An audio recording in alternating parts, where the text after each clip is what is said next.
Cette rose avait glissé de la gerbe qu'un héros gâteux portait au monument aux morts. Comme tous les gens levaient leurs yeux pour voir hisser les couleurs, je la recueillis sans remords. Et je repris ma route et m'en allais quérir oh, du bonheur la chance, un corsage à fleurir, car c'est une des pires perversions qui soit que de garder une rose par-devers soi.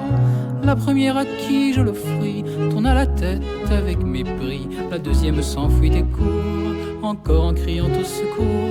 Si la troisième m'a donné un coup d'ombrelle sur le nez, la quatrième, c'est plus méchant, se mit en quête d'un agent.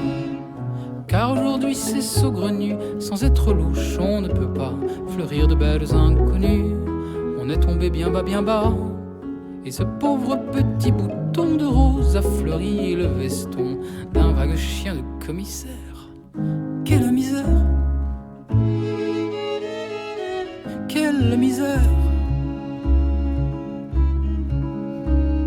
Cette bouteille était tombée de la soutane d'un abbé, sortant de la messe ivre mort.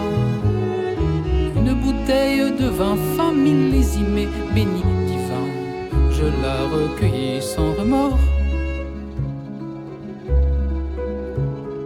Et je repris ma route en cherchant plein d'espoir un brave gosier sec pour m'aider à la boire, car c'est une des pires perversions qui soit que de garder du vin béni par-devers soi.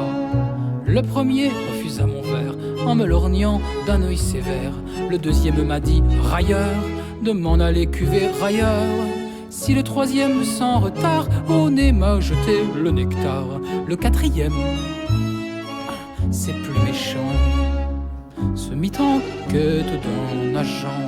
Car aujourd'hui c'est saugrenu, sans être louche on ne peut pas trinquer avec des inconnus. On est tombé bien bas, avec la bouteille de vin millésimé, béni divin. Les flics se sont rincés la dalle,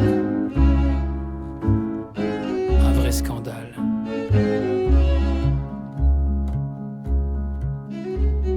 Cette pauvre poignée de main gisait oubliée en chemin par deux amis fâchés à mort. Quelque peu décontenancée, elle était là dans le fossé. Je la recueillis sans remords.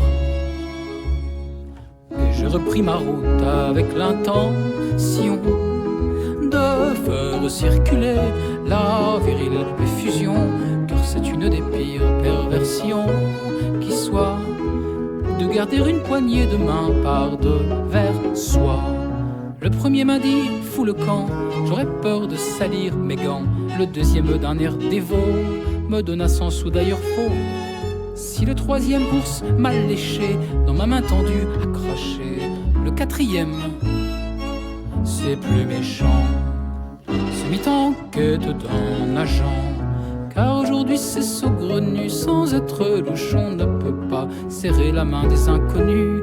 On est tombé bien bas, et la pauvre poignée de main, victime d'un sort inhumain, elle a terminé sa carrière à la fourrière.